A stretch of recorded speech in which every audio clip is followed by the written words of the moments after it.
At the annual Rotary Club dinner, David, after too many beers, clapped Brenda on the back, laughing. My old lady here thinks she's got it all figured out, but I keep her in line. His words, meant as a joke, exposed the quiet rot. Brenda felt a cold flush rise, her smile frozen as Sarah and Lisa averted their eyes. David leaned in, a whiskey breath on her ear. Relax, sweetheart. You're not going anywhere.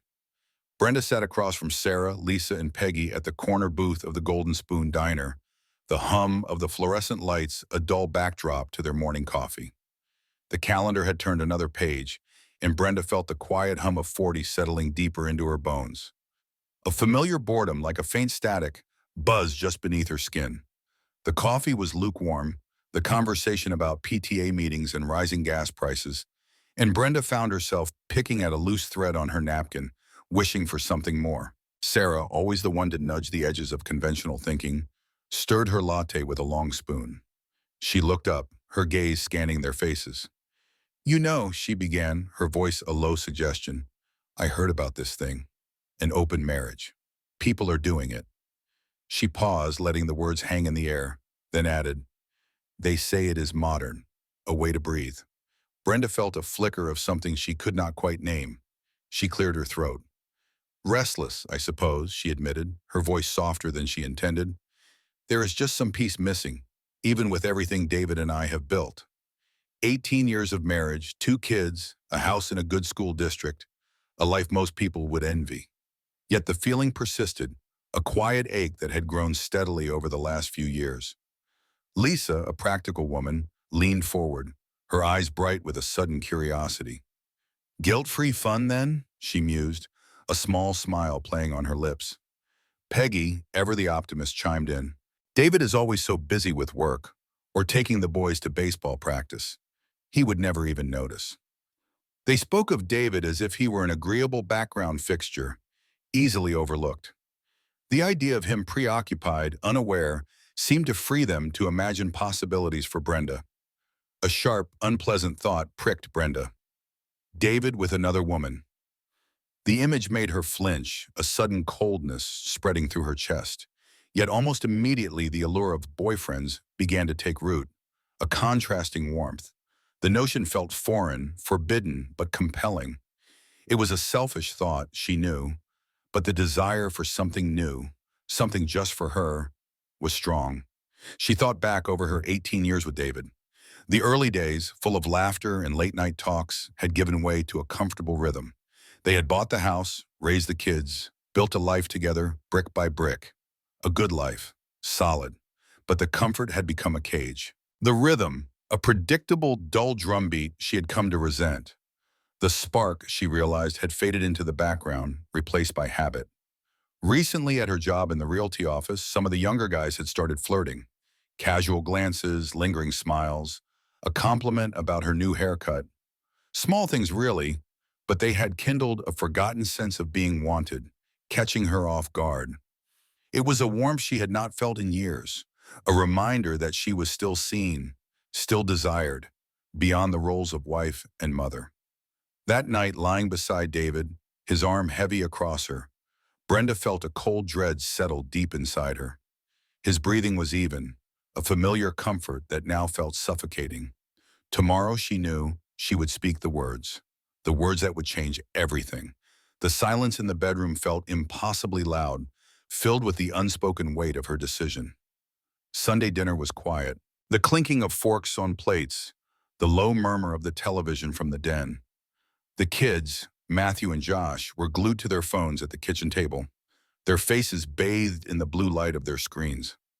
Brenda and David were left to small, forced talk about the weather and the upcoming school carnival. The usual liveliness that filled their home was conspicuously absent, replaced by a strained formality. David, oblivious, took a sip of water. I guess I am just distracted by you, he joked, a casual remark meant to lighten the mood. But his words twisted a knife of guilt in Brenda's gut. He still loved her in his way. He saw her, even when she felt invisible. The deception she carried felt heavier in that moment. After the plates were cleared, Brenda took a deep breath. She sent Matthew and Josh away, telling them there were dishes to put away in the den, her voice tight, signaling a conversation too big for little ears. The boys, sensing the shift in the air, did not argue. They collected their phones and left the room, their absence leaving a sudden stark quiet. David, who usually filled the house with his loud laughter, sat quiet. He poured himself another glass of Cabernet, then poured one for Brenda, though her glass was already half full. A thoughtful stillness had settled over him, replacing his usual boisterous energy. He did not speak, simply waited, his eyes fixed on the rich red wine swirling in his glass. Brenda met his gaze, then looked away. "Are you happy, David?" she asked, the words feeling foreign and clumsy in her mouth. She tried to cushion the blow, to soften the edges. "We have a good life, we are blessed." She gestured vaguely around the kitchen, at the signs of their comfortable existence, the stainless steel appliances, the granite countertops. Then she spoke it plainly, letting the carefully constructed words fall between them like stones. "But I am bored, David. I need more, something you cannot give me." David's eyes narrowed, his knuckles white around the stem of his wineglass. He held her gaze for a long moment, then a low growl escaped him. "No way." David's face, usually open and warm, had tightened into a mask Brenda did not recognize. Hurt and anger warred in the lines around his eyes. He slowly put down his wineglass, the clink against the table surprisingly loud in the sudden silence. "Our vows, Brenda," he said, his voice low, almost a growl. "Do you remember them? Especially the part about renounce all others?" The words hung in the air, heavy and accusing, drawing a sharp boundary around their 18 years together. Brenda felt a flush creep up her neck. She tried to argue, to rationalize the undeniable pull she felt. "Vows can adjust, David," she said, her voice a little too high. "People change, relationships evolve." She tried to meet his gaze, then faltered. "I still love you, that part has not changed. But I needed something new, something different, something just for me." She offered it like a peace treaty, but the words tasted hollow even to her own ears. David did not speak. He pushed his chair back with a scrape that echoed in the quiet kitchen. His eyes, fixed on some distant point beyond Brenda, held a sharp, unfamiliar edge. He simply stood, a silent monument to his pain, then turned and walked out the back door, the screen door slapping shut behind him. Brenda listened to the fading sound of his footsteps on the patio, then to the heavy silence that filled the space he had left. The taste of her lukewarm wine turned bitter. Days bled into a strained standoff. David retreated into his work, his quiet, like a turtle pulling into its shell. He left early, came home late, his presence in the house a ghost. His conversations were clipped, about the kids or bills, never about them. Brenda felt a stubborn resolve harden inside her. This was not easy, she knew, but it felt necessary. A quiet conviction that this was the only way forward, even if it meant navigating through a landscape of her husband's unspoken hurt. Finally, one Tuesday evening, David came into the kitchen after the boys were in bed. He stood by the counter, hands shoved into his pockets, his gaze fixed on the fruit bowl. His shoulders were slumped, his posture conveying a profound weariness. "All right, Brenda, ich bitte," he said, his voice flat, devoid of its usual warmth. "I cannot stop you. But there are rules." He had given in, but his agreement was laced with a bitterness that Brenda could almost taste, desperate terms clawing their way out of him. "Discretion," he began, his eyes finally meeting hers, cold and hard. "No emotional ties, you understand? This is purely physical, if it is anything at all. And the kids, absolutely no hint of this to the boys. Not a word. Ils doivent. They do not deserve this." His voice was low, each word a stone drop between them. Brenda nodded, relief washing over her, quickly followed via a strange mix of triumph and shame. The victory felt hollow. With David's reluctant consent, Brenda moved quickly. She set up her first date with Gary, a younger man from her office. He had been flirting with her for months, his casual compliments a balm to her forgotten ego. She felt a nervous flutter in her stomach as she typed out the message, a strange combination of excitement and trepidation. It felt like stepping off a cliff. David, true to his word, started staying late at work. He found solitude in the quiet hum of the office after everyone else had left, a place where he did not have to pretend. Brenda was left to navigate her strange new freedom. The house felt larger, emptier. the silence stretching out around her like an uninvited guest. Her first encounters with Gary were certainly exciting. The stolen glances, the hushed conversations, the thrill of clandestine meetings. But they felt thin, like tracing the outline of something real without ever filling it in. There was no shared history, no comfortable silences, none of the solid warmth she'd had with David for nearly 2 decades. It was a new kind of hunger, but not one that truly satisfied. She talked to Sarah one afternoon, admitting to the unexpected guilt. Sarah just shrugged, stirring her iced tea. It is part of the process, Bren. Breaking free is messy. You cannot make an omelet without breaking a few eggs, right? Sarah's casual dismissal made Brenda feel a little less alone, a little more justified. Brenda came home late one Tuesday, the streetlights casting long shadows across her driveway. She expected David to be asleep, the house dark and still. But a faint light spilled from the living room. She found him on the couch, awake, staring at the muted TV screen. The blue light from the television flickered across his face, highlighting the weary lines. He did not look up when she entered, acknowledging her presence only with a slight shift of his weight. A new, uncomfortable quiet filled the house now, replacing the easy comfort that used to be there. The unspoken understanding that had once wrapped around them like a warm blanket. It was a heavier, colder quiet, filled with things unsaid, things avoided. Brenda started to notice the subtle changes in David. Less laughter, his booming voice reduced to a low rumble. A distant look often settled in his eyes, as if he were observing a world he no longer truly inhabited. Sometimes, when he poured his coffee in the morning, she would catch a slight tremor in his hand. She told herself he would come around, that eventually he would see the good in this arrangement, that this was for the best for both of them. David watched Brenda leave again the next evening, the porch light spilling onto the street as her car backed out of the driveway. An empty ache, cold and sharp, grew in his gut. A quiet desperation like a trapped animal was building behind his eyes. Brenda's casual encounters continued, a series of dinners at quiet suburban restaurants, an occasional drink at a dimly lit bar, a hurried goodbye. There was a fleeting thrill, a momentary rush, a feeling of being seen and desired that offered a temporary satisfaction. But each time the feeling evaporated quickly, leaving her with a strange, persistent emptiness, a hollow space she had hoped to fill. The men were pleasant enough, but none of them left a lasting impression, their faces blurring into a composite of polite smiles and borrowed time.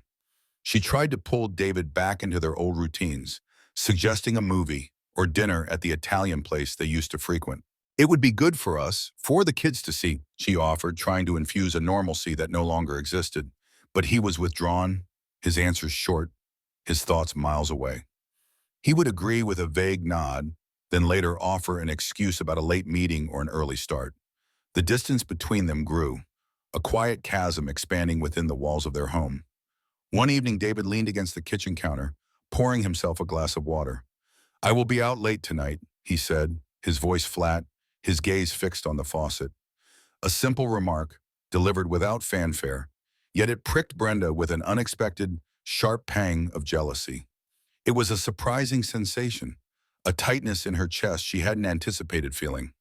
She watched him walk away, the silence in the kitchen suddenly thicker. Subtle shifts began to appear in David. He started buying new shirts, not the usual muted tones, but brighter blues and greens. She caught him humming tunes she did not recognize, a light, almost cheerful melody. His quiet demeanor still held its reserve, but there was a new undercurrent, a faint energy that had not been there before. He had started going to the gym again, and his old running shoes appeared by the back door, dusted off and ready. Brenda found herself driving to Sarah's house one afternoon, a question burning on her tongue. "You think David is actually seeing someone?" she asked, stirring her coffee. Sarah, ever pragmatic, just shrugged, her eyes meeting Brenda's with a knowing look. "What did you expect, Brenda? You set him free." The words, though expected, still landed with a dull thud. A few weeks later, at the company picnic, surrounded by the smell of barbecue and the shouts of children, David walked over to Brenda, a woman by his side. "Brenda, this is Helen," he said, his voice even. "Helen works with me. Helen, this is my wife, Brenda." Helen was a kind-eyed woman, maybe a few years younger than Brenda, with a warm, easy smile. She offered a polite handshake, her grip firm. David called her just a friend, but Brenda noticed the way Helen's gaze lingered on David for a fraction of a second too long, the way David's hand brushed Helen's arm as he introduced her. Small details, but Brenda felt them keenly. Brenda watched David laugh easily with Helen by the volleyball net, a genuine, unforced warmth she had not seen in him since before everything changed. His head was thrown back, a wide smile on his face, his eyes crinkling at the corners. It was the laugh she remembered from their early years, a sound that used to fill their home. Now it was directed at someone else, shared with someone new. A cold knot formed in Brenda's stomach. The kids, Matthew and Josh, were starting to pick up on the shift. "Why is Dad always out, Mom?" Matthew asked one evening, his eyes wide and innocent. "You and Dad do not talk much anymore," Josh observed, his voice quiet, almost mournful. Brenda mumbled something about work, about grown-up things, but the question settled like a heavy weight on her conscience. Brenda felt a possessiveness she had not anticipated. It was a raw, unpleasant feeling, a clawing sense of losing something she had always taken for granted. She struggled with the reality of David's own newfound freedom, a freedom she had instigated but now found deeply unsettling. The idea had been hers, but the consequences were shared and far more complex than she had imagined. She tried to remind David of their rules one night after he came home well past midnight. "Remember what we said?" she began, her voice tight, a tremor in it she tried to hide. "No emotional ties." David stopped at the threshold of the bedroom, turning to face her. He just gave her a level, knowing look, his eyes dark and unreadable. The look was enough. It silenced her, stripping away her flimsy authority. Then one night she heard David on the phone late. She was in the kitchen getting a glass of water when she heard his voice, soft and low from the living room. "Sweetheart," he murmured, his voice laced with a tenderness she had never heard him use for her. The word pierced her, sharp and sudden. It was an intimacy she felt keenly, an emotional bond she had explicitly forbidden. She walked into the living room, her heart pounding. "Who was that?" she demanded, her voice tight, barely above a whisper. David slowly lowered the phone, his face calm. "Someone I am seeing, Brenda," he replied, his voice even, devoid of any anger. "You wanted an open marriage." The simple truth of his words, delivered so calmly without a trace of defensiveness or malice, hit her harder than any angry outburst. It was a mirror reflecting her own actions, a cold, undeniable consequence. Brenda found herself checking David's phone, a behavior she despised, a furtive act done in moments of desperate insecurity. She scrolled through his call logs, scanned his text messages, her heart hammering against her ribs, dreading what she might find. She hated herself for it, but she could not stop. The freedom she had craved for herself, the liberation from the quiet hum of boredom, now applied to David. And the reality of it, this shared, unexpected freedom, was deeply unsettling. Brenda's affair with Gary, which she had intended to keep purely casual, started to twine around her heart in ways she had not anticipated. The lines of her initial intent, so clearly drawn in her mind, blurred and softened with each shared secret, each quiet moment. What began as a physical escape had slowly, subtly become something more. His attention, his easy laughter, offered a comfort that had vanished from her home. She found herself confiding in Gary, pouring out her complicated feelings about David, about the crumbling architecture of their life. He listened patiently, offering quiet understanding, and in his attentiveness, Brenda felt a solace that numbed the sharp edges of her guilt. She spoke of the boredom, the feeling of being overlooked, the yearning for something new, painting David as the distant figure he had become. Meanwhile, David's relationship with Helen grew serious. He started spending weekends away, a casual remark delivered over breakfast, about visiting Helen's sister or taking a short trip.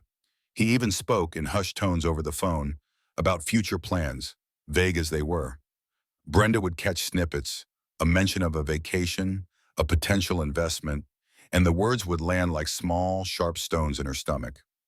Brenda, feeling overwhelmed by the emotional mess she had created, tried to pull back from Gary.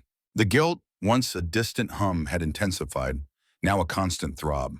She tried to create distance to lessen the frequency of their meetings, but she found herself too deeply caught. The comfort he offered was a lifeline she was afraid to sever, even as it tightened around her, pulling her further into an entanglement she no longer controlled. The children, once the anchors of their steady suburban life, began to drift. Matthew's grades dropped, his usually neat homework now a mess of rushed answers and forgotten assignments. Josh, already a quiet boy, withdrew further, spending hours in his room with the door closed, his headphones on. Susie, their energetic daughter, started acting out at school, her teachers calling Brenda with reports of defiance and uncharacteristic mood swings. The once vibrant hum of their family life had become a discordant drone. A family dinner, an attempt by Brenda to bring some semblance of normalcy, became a battlefield of forced smiles and strained silence. David spoke only when directly addressed, his eyes distant. The children picked at their food, exchanging furtive glances. The meal, meant to be a moment of connection, left everyone miserable, a clear signal that the old ways were no longer sustainable. One evening, after the children were asleep, David sat across from Brenda in the living room, his face etched with a profound weariness. He rubbed his temples slowly. "I'm going to find my own place, Brenda," he said, his voice quiet, almost defeated. "To give us all some space. It is not fair to the kids anymore." The words hung in the air, a finality Brenda had both dreaded and, in some unspoken corner of her heart, expected. In a moment of pure panic, Brenda found herself reaching for the one defense she thought she still had. "But our agreement," she stammered, her voice suddenly small and reedy. "We had rules." David looked at her then, his eyes dead, devoid of any warmth or anger, just a vast emptiness. "That agreement is dead, Brenda," he stated, his voice flat. "You killed it." The words were delivered with a cold precision that sliced through her. Helen, with a quiet strength Brenda could not deny, offered David comfort and understanding. She listened without judgment, her presence a steady anchor in his turbulent sea.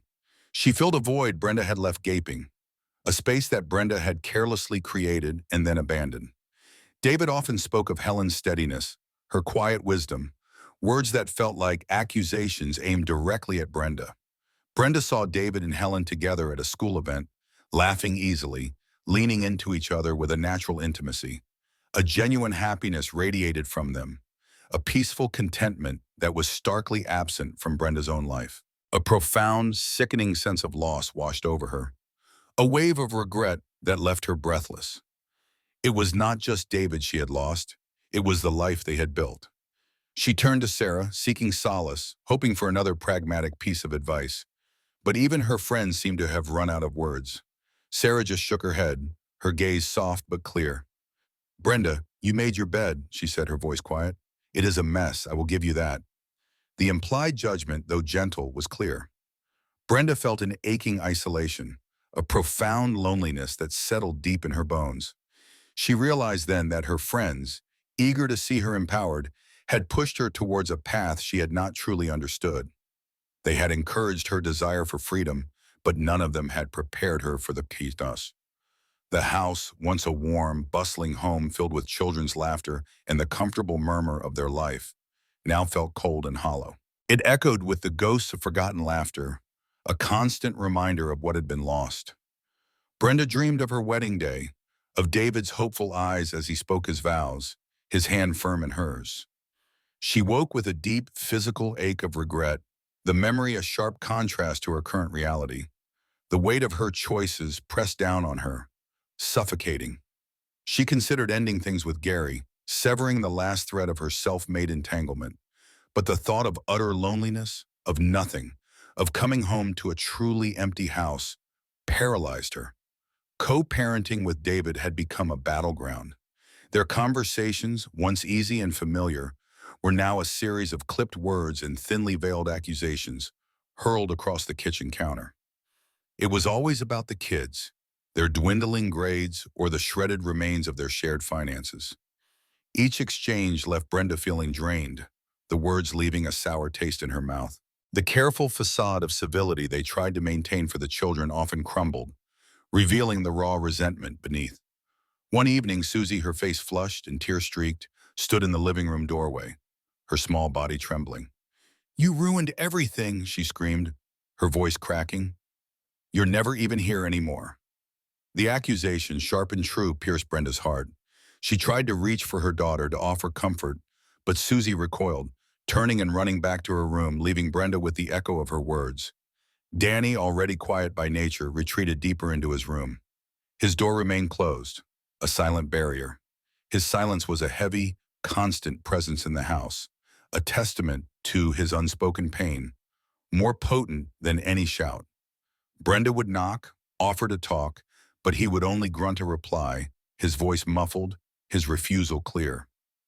Whispers started in town, subtle at first, then growing louder, more insistent. Glances followed Brenda in the grocery store, eyes flicking away when she met them. She felt the silent judgments, the unspoken condemnation. Everywhere she went.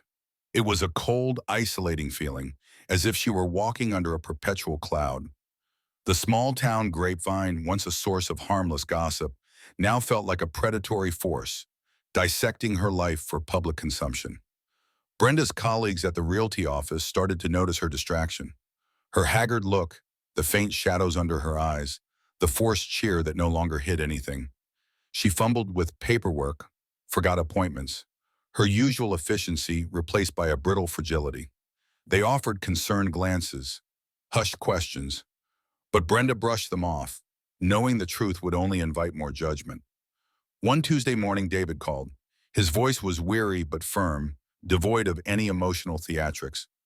"I am moving forward with a legal separation, Brenda," he stated, his words measured. Then a divorce. The legal terms, delivered so calmly, felt like a gavel striking down her entire existence. The finality of it hit her with a sudden, sickening force. Brenda, desperate, pleaded.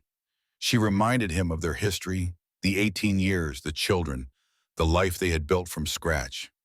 "We can fix this, David," she whispered into the phone, her voice thick with unshed tears. "Please do not throw it all away." But David's gaze, when she later saw him to exchange the kids, was unyielding, cold as granite. "You threw it all away, Brenda," he replied, his voice flat, resolute. "Not me." Her attempts to reconnect with Gary fell flat. He started pulling away, his texts becoming less frequent, his excuses more elaborate. The drama surrounding her separation, the unraveling of her life, had spooked him. He had wanted the casual thrill, the easy escape, not the complicated wreckage. She realized he had never truly cared for her, only for the fantasy she represented. Brenda confronted Sarah, her voice raw with accusation. "This is your fault," she said, her finger pointing. "You filled my head with all those ideas."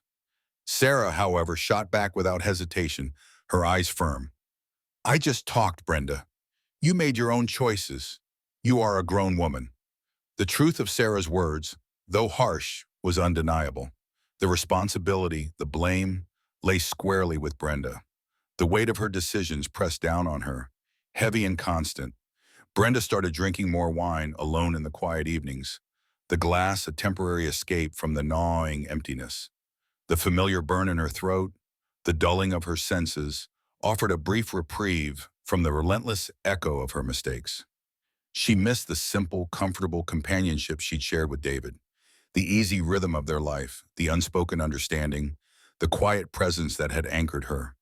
She missed the mundane, the predictable, the steady hum of their existence. It was a loss more profound than she had ever imagined, a gaping hole where familiarity used to be. For all the excitement she had sought, she now yearned for the quiet certainty of before. Stick around to the end to see how life's costly choices unfold. Brenda tried to talk to her children, to explain, to apologize, but their faces were guarded, their trust fractured beyond repair. Their disappointment, raw and visible, was a constant, sharp pain. They were polite but distant, their eyes holding a judgment that cut her deeper than any shouted word. A profound regret settled in, cold and permanent. The excitement she had sought, the thrill of the forbidden, had brought only pain and a chilling loneliness. The emptiness she had felt before now seemed like a mere prelude to this vast, echoing void. The financial realities of separation began to bite, adding another layer of cold, hard stress to her already strained life. Lawyers' fees, 2 households, the division of assets. The numbers on the spreadsheets were stark, unforgiving. What had once been comfortable was now a constant struggle, a daily reminder of the cost of her choices. Then a lawyer's letter arrived in the mail, stiff and formal, its embossed letterhead a stark contrast to the casual chaos of her life. It was a cold, impersonal confirmation that her marriage, her life as she knew it, was irrevocably over. The finality of the words on the page felt like a physical blow, word count 898. David and Brenda sat across from each other in the sterile legal offices, the air thick with unspoken accusation. The conference room was quiet, save for the rustle of papers and the low murmur of their lawyers. The beige walls, the muted carpet, everything felt designed to dampen emotion, yet the raw feelings pulsed beneath the surface. Each glance David cast her way was weighted with years of shared history, now twisted into resentment. The legal discussions, intended to be civil, quickly turned bitter. Every asset, every child custody detail became a point of contention, exposing the raw resentment that had festered beneath their polite veneer. Words were exchanged that neither could take back, sharp barbs that aimed to wound, revealing the true depth of their fractured relationship. The financial implications, the division of their life's worth, felt like a public autopsy of their failed marriage.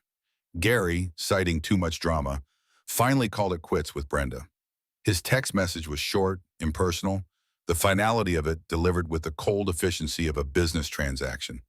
"This is getting too complicated, Brenda. I need to step back."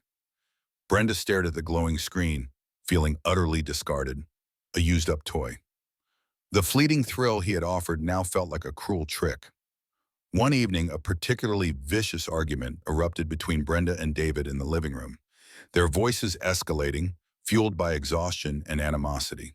The children, usually hidden away in their rooms, overheard everything. Susie, her small face streaked with tears, emerged from the hallway, her hands clamped over her ears before collapsing into a tearful breakdown on the floor. Her cries were gut-wrenching, echoing the pain of their broken home. Then Danny, usually so quiet, exploded. He stormed into the living room, and his face red with a rare fury. "You are both so selfish," he yelled, his voice cracking with emotion. "You are destroying our family." He stood there trembling, his accusation hanging heavy in the air, a devastating truth they could not deny. He then turned and ran out the back door, leaving a silence far more impactful than the shouting. David moved out the following week. He took only a few boxes, leaving behind a house that no longer felt like Brenda's own. Each empty space where his belongings used to be was a stark reminder of his absence. The smell of his cologne, the worn armchair where he read, the shoes by the door, all gone. The house felt hollow, a shell of its former self echoing with ghosts of memories. Consumed by a loneliness that felt like a physical ache, Brenda called Sarah late one night. She needed to talk, to unburden herself, but even Sarah's patience was wearing thin. Her empathy, once freely given, now felt exhausted, replaced by a quiet frustration. "Brenda, I do not know what else to tell you," Sarah said, her voice strained. "You wanted this, remember?" The call ended quickly, leaving Brenda more isolated than before. The house felt too vast, too silent. Each empty room was a monument to what she'd lost. Each quiet corner a stark reminder of a life that had slipped through her fingers. The sound of her own footsteps echoed, making the emptiness feel even more profound. A public breakdown at work, a sudden rush of tears during a client meeting, led to Brenda being put on forced leave. Her manager, a stern but understanding woman, gently told her she needed time to sort things out. This deepened her financial anxiety, the precarious balance she maintained now tipping dangerously. The fear of losing her job, on top of everything else, was a suffocating weight. She tried to spend time with her children, to make up for lost moments, but they preferred David's quiet, stable new home. His apartment, though smaller, offered a balm to their hurt, a sense of peace that Brenda's chaotic home could no longer provide. They would politely decline her invitations, choosing instead the calm predictability of their father's presence. David's relationship with Helen became public. They were seen holding hands at the grocery store, attending school functions together. Helen's kind smile, a constant, painful reminder of the life he was building without Brenda. It was everywhere she looked, a clear, undeniable picture of what she had abandoned. Brenda started to question every decision, every casual suggestion from her friends, every fleeting desire that had led her down this path. She wondered if the initial thrill she had sought was worth this desolate outcome, this crushing loneliness, this shattered family. The answer, brutally clear, was no. She found herself crying silently in the dark, the tears soaking her pillow. She mourned not just her marriage, not just the loss of David, but the innocence of her family, the unbreakable bond she had once believed they possessed.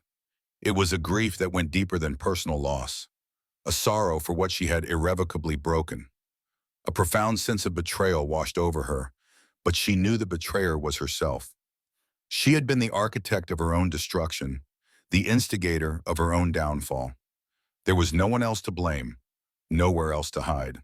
The official divorce papers arrived in a thick envelope, filled with legal jargon and cold, impersonal language. It was a final, irreversible severing of the ties that had once bound her to David, to the life she had once known. She signed them with a trembling hand, the pen scratching loudly in the silent room, marking the official end of everything. Brenda moved into a small, anonymous apartment on the edge of town, a stark contrast to the comfortable, four-bedroom home she'd left behind. The walls were thin, the paint a landlord's neutral beige, and the quiet of the place felt less like peace and more like absence. Her old life, with its sprawling rooms and familiar comforts, was now a distant memory, replaced by this cramped, impersonal space. Her finances were tight, a constant, gnawing anxiety. The alimony and child support barely covered the rent and basic necessities. She was forced to take on extra shifts at the realty office, working late evenings and weekends, work she despised just to make ends meet. The clients were demanding, the hours long, and the exhaustion was a constant companion, dulling her senses and her spirit. She rarely saw her children, who were increasingly distant. Matthew and Josh, now teenagers, gravitated towards David's stable environment, his new apartment a sanctuary from the case of their mother's life. Susie, younger and more impressionable, also preferred her father's calm household. When they did visit, their conversations were polite, guarded, their eyes holding a quiet judgment Brenda could not shake. Brenda tried online dating again, a desperate attempt to fill the void. She scrolled through endless profiles, met men for awkward coffee dates, but the superficiality of it all left her feeling even more hollow, more alone. Each failed encounter was a reminder of what she had lost, of the genuine connection she had once shared with David. The fleeting thrill had vanished, replaced by a relentless sense of inadequacy. She attempted to rebuild a social life, reaching out to old friends, but one by one they quietly drifted away. Even Sarah, her confidant, became evasive, her calls less frequent, her excuses more elaborate. They were uncomfortable with the mess, with the lingering drama, and Brenda knew it. She was a reminder of their own comfortable, stable lives, a cautionary tale they preferred to avoid. David, meanwhile, seemed to be thriving. He and Helen were making solid plans for their future, their lives entwined, their happiness palpable. Helen was now a steady presence in the children's lives, a calm, kind figure who offered consistency. Brenda saw pictures on social media, David, Helen, and the kids smiling on a hike, at a ball game. Their future together shone bright, a stark contrast to Brenda's dimming prospects. Brenda saw David at a school event, chatting easily with Helen, their hands casually brushing. He looked relaxed, genuinely happy, his laughter ringing out in the gym. A sharp pang of bitter jealousy twisted in Brenda's gut, mixing with a deep, aching regret. He had moved on, built a new life, and she was left standing on the outside, a ghost of his past. Her relationship with her own parents grew strained. They struggled to understand her choices, the collapse of her family, the inexplicable throwing away of a good life. Their phone calls were filled with unspoken questions, their visits stiff and uncomfortable. They loved her, she knew, but their disappointment was a heavy burden she carried. Brenda spent many evenings alone in her small apartment, watching old movies, the quiet sorrow a constant companion. The television was a dull flicker, a distraction from the relentless echo of her own thoughts. She ate meals alone, went to bed alone, woke up alone, the isolation of physical weight. She tried to pick apart her choices, to understand the why of her boredom. the initial spark that had ignited her reckless pursuit. But she found no easy answers, only self-recrimination. She saw herself as foolish, selfish, blinded by a superficial longing. The excitement she'd chased was now a distant memory, replaced by a dull, persistent ache of loneliness, a constant throb behind her eyes. Brenda finally sought therapy, desperate to understand what had gone so terribly wrong, to find a way to live with her new reality. The therapist, a kind older woman, listened patiently, asking questions that forced Brenda to look inward, to confront the uncomfortable truths of her actions. It was a painful, slow process, peeling back layers of denial and regret. She realized through these difficult sessions that the pursuit of fleeting pleasure had cost her something irreplaceable. Her family, her peace, the quiet contentment that she had once taken for granted. The hollow spaces inside her felt larger than ever, filled now not with boredom, but with loss. A postcard arrived one crisp autumn morning, a cheerful image of a sun-drenched beach. It was from David and Helen on vacation with the kids. Their signatures were neat, concise. The cheerful image felt like a cruel twist of the knife, a visual representation of the life she no longer had, the joy she had forfeited. Brenda slowly started to understand the true price of her decisions, not just financial, but deep in her soul. It was a cost that accumulated daily, a debt that would take a lifetime to repay. Driven by a profound loneliness that had settled deep in her bones, and a heavy, constant ache in her heart, Brenda cautiously reached out to David. She sent a text, short and carefully worded, suggesting a coffee. For old time's sake, she added, a faint hope flickering within her that he might remember the good, the easy years. David's reply came a few hours later. It was polite but firm, devoid of any warmth. He declined, stating clearly that he had moved on, his focus now entirely on Helen and the children's well-being. There was no anger, no accusation, just a quiet, unyielding finality that extinguished Brenda's fragile hope. His words were a mirror, reflecting her own initial detachment. Brenda tried to spend more time with Susie and Danny. She took them out to dinner, offered to help with homework, tried to engage them in conversations about their lives. But their interactions were awkward, strained, filled with unspoken hurt. They were polite but distant, their trust fractured, their youthful openness replaced by a cautious reserve. She felt like a visitor in their lives, no longer an integral part. She learned through a mutual acquaintance at the grocery store that David and Helen had quietly exchanged rings. It was not an engagement announcement, the friend whispered, but a private commitment, a symbol of their intention to build a future together. The news landed like a dull blow, solidifying the reality Brenda had been trying to deny. David was moving forward, leaving her further behind. Brenda attended Danny's school play, sitting alone in the back row, the unfamiliar faces around her a stark reminder of her isolation. She watched David, Helen, and her children laughing together in the rows ahead, their heads close, a picture of a cohesive, happy family. A lump formed in her throat, a bitter pang of envy and regret for the life she had discarded. Later, she sat down and wrote David a long, heartfelt letter. She poured out her remorse, owning her mistakes, detailing the depth of pain she now understood she had caused him and their children. It was a raw, honest confession, an attempt to bridge the chasm between them, to seek some form of absolution. She wrote of her foolishness, her yearning for something she could not define, and the crushing weight of her regret. David read the letter. Brenda knew he had because Matthew mentioned seeing it on his father's kitchen counter. But David offered no reply, no email, no text, no phone call. Brenda understood. He understood her words, her remorse, but he was unable to offer the forgiveness she craved, the absolution that would ease her burden. Some things, once broken, could not be mended. The children, now firmly in their teenage years, decided to live primarily with David. It was a quiet, mutual decision, delivered without drama. They preferred his stable home, his calm presence, the sense of security he and Helen provided. Brenda's apartment, with its constant hum of loneliness and financial stress, offered no such comfort. Her once bustling home now stood empty, a stark testament to her choices. Brenda attempted to forge new friendships, to build a new social circle, but she found it hard to connect deeply. She She always held back, fearing that if she revealed the true extent of her past, she would be rejected once more. The casual advice of her old friends, once so liberating, now seemed like a cruel joke, a lure that had led her astray. She began to see her past actions with a painful clarity. The boredom she had felt, the yearning for excitement, now seemed trivial, selfish. She no longer blamed her friends or David or the circumstances. She accepted her own culpability, the weight of her responsibility for the wreckage of her life. There was no escape from it. The sense of betrayal she once thought David would feel for her actions was now her own constant companion. It was a betrayal of herself, of her own values, of the life she had once cherished. The quiet, insidious guilt was a punishment far worse than any external judgment.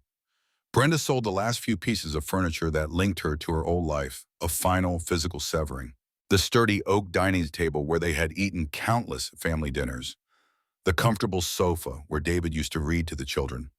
Each item sold felt like another piece of her past being chipped away, leaving her with less and less to hold on to. She reflected on the casual advice of her friends, the easy suggestions to find herself, to shake things up. She realized how easily she had been swayed, how little she had considered the true cost, the irreparable damage. The freedom she had sought was now a heavy chain, binding her to a life of quiet regret. Brenda heard through the grapevine a hushed whisper at the grocery store checkout that David and Helen were planning a small wedding in the town's humble church. It was to be a quiet affair, a celebration of their new beginning. Then the invitation arrived. It was simple, elegant, addressed to Brenda, a poignant, almost formal reminder of the life she once had, the family she had once been a part of and now watched from an irreversible distance. The card felt impossibly heavy in her hand. Years drifted by, marking their passage in the changing seasons outside Brenda's apartment window. She lived a quiet, solitary life within its modest walls, a sanctuary now filled less with boredom and more with bittersweet memories. The furniture was her own, chosen for practicality, not shared dreams. The silence, once oppressive, had become a familiar companion. Her relationship with her children remained cordial but distant. Matthew and Josh had gone off to college, then built lives of their own in other states. Susie, after a difficult adolescence, found her footing. They called on holidays, sent texts on birthdays, but a lingering chasm of unspoken hurt lay between them. The easy intimacy of mother and child, once taken for granted, was irrevocably gone. She occasionally saw David and Helen, now happily married, their family unit strong and visibly contented. Sometimes at school events for the younger grandchildren Helen had from her first marriage, or when dropping off the kids for visits, Brenda would catch a glimpse. David's hair had more gray, Helen's face a few more lines, but their hands still found each other easily, their smiles genuine. They radiated a quiet strength, a life well tended. Brenda attended Danny's college graduation, sitting alone in the vast auditorium. She watched David and Helen beam with parental pride as Danny walked across the stage, a successful young man. They clapped, hugged him, their faces alight. Brenda clapped too, a lone figure in the back, a silent observer of a triumph she had once expected to share. Then came Susie's wedding. Brenda received an invitation, a polite formality. She sat in the back rows of the small church, watching David proudly walk his daughter down the aisle. Susie, beautiful in white, her eyes shining with happiness, looked up at her father with a love that Brenda once believed was hers to claim. It was a scene she'd always envisioned for herself, standing beside David, sharing that moment. Now she was merely a guest, a distant relation, the mother who had forfeited her place. The thrill she once chased, the fleeting excitement that had driven her initial choices, was now a faint, almost forgotten whisper, a ghost of a frivolous past. It had been replaced by a profound understanding of genuine connection, of the deep, quiet ties that truly bind a life together. Brenda realized that true happiness wasn't found in fleeting excitement or the breaking of boundaries. It was in the steady, unassuming devotion, the shared routine, the quiet presence she had once taken for granted, the comfortable hum of a life built on trust and commitment. She reflected deeply on the morality of her choices, understanding with chilling clarity the ripple effect of her actions. The chain of pain she initiated had stretched far beyond herself, touching David, her children, her parents, her friends. The casual advice of others, which she had so readily embraced, now seemed like foolish whispers in a moment of weakness. Brenda occasionally drove past her old house, now belonging to another family. Children's toys littered the yard, new curtains hung in the windows, fresh paint on the porch. She felt a poignant ache for the life that once bloomed there, the laughter and arguments, the growth and quiet comfort. It was a place she had once called home, now a vibrant, living testament to what she had lost. Over the years, she found a measure of peace and quiet acceptance. She no longer fought against her past, but learned to live with its indelible mark, a permanent scar on her soul. The bitterness faded, replaced by a quiet sorrow that was less sharp, more enduring. Brenda made quiet amends with her parents, offering a sincere apology for the hurt, for the choices that had shattered their family. They listened, their faces etched with weariness, and offered her their weary forgiveness, a quiet acknowledgement that some wounds heal, but leave a trace. She occasionally crossed paths with Sarah at the grocery store or local diner. Their friendship was a faint echo, a complicated history too raw to fully revisit. They exchanged polite nods, sometimes a brief, awkward conversation about the weather. But the easy intimacy was long gone, replaced by a mutual understanding of distance. Brenda understood now that some prices, once paid, could not be refunded, and some bridges, once burned, could not be rebuilt. The lessons were harsh, learned in solitude and regret, but they were her own. She found solace in small acts of kindness, volunteering at the local library, connecting with strangers who sought a quiet ear. She sought meaning in a life redefined by regret, finding a quiet purpose in contributing, in offering what she could, in the hope of making a small difference.